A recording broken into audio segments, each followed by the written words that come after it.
Hey guys, this is Financial Fitness, and I've got a story for you today. There is some garbage going on in Australia. My Aussie buddies are putting up with some junk.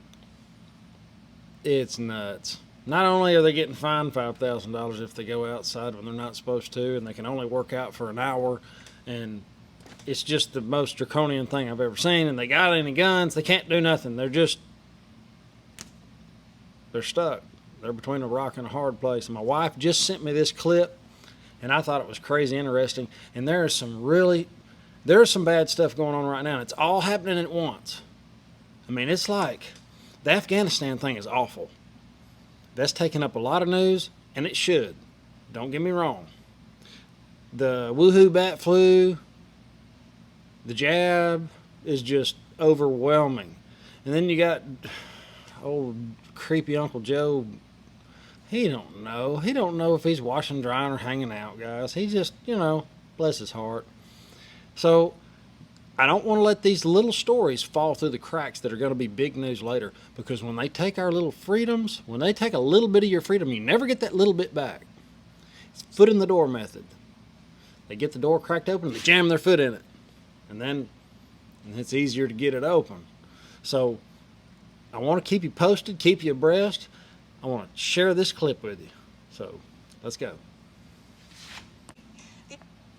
A state in Australia is rolling out a new app to ensure people are quarantining properly. The app is voluntary, and it will use biometric data such as facial recognition and geolocation to pinpoint the user's whereabouts. NTD's Jason Perry has the details. Give me the details, Jason. In August, South Australian Premier Stephen Marshall said the app would make home-based quarantine more cost-effective. Currently, it's cheaper. Anyone arriving in Australia is required to quarantine for 14 days at designated facilities unless they have an exemption. And Robert Carling, an economics senior fellow at the Center for Independent Studies, told Fox News that those designated places for quarantining are guarded by police, and people would much rather quarantine at home.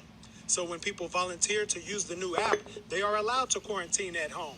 The app allows the Australian government to collect their facial recognition data and their geolocation data to track the user's whereabouts. The app is called Quarantine SA, and it prompts users to check in at random times throughout the day to confirm if the individual is at an approved address and is complying with the home quarantine mandates. Users will have 15 minutes to respond to the check-in. 15 minutes. They will receive a follow-up phone call from the Home Quarantine SA team to find out why. And if the individual misses that phone call, you don't answer your phone, the compliance officer may visit the approved address to check if they are there.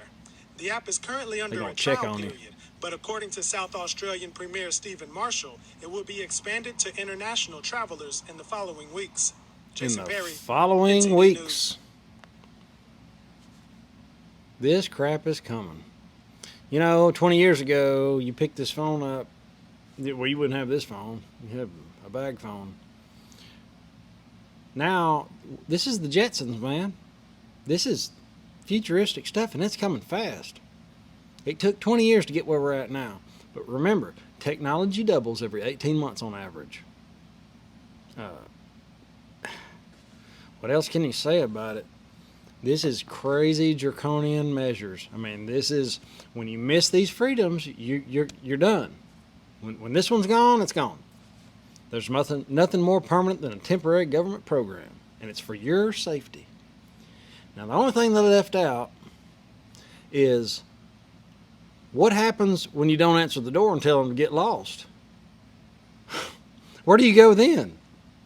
Well, I don't know the answer to that question, but as soon as I figure it out, I'm going to let you know. I want y'all to have an awesome evening. I will see you tomorrow.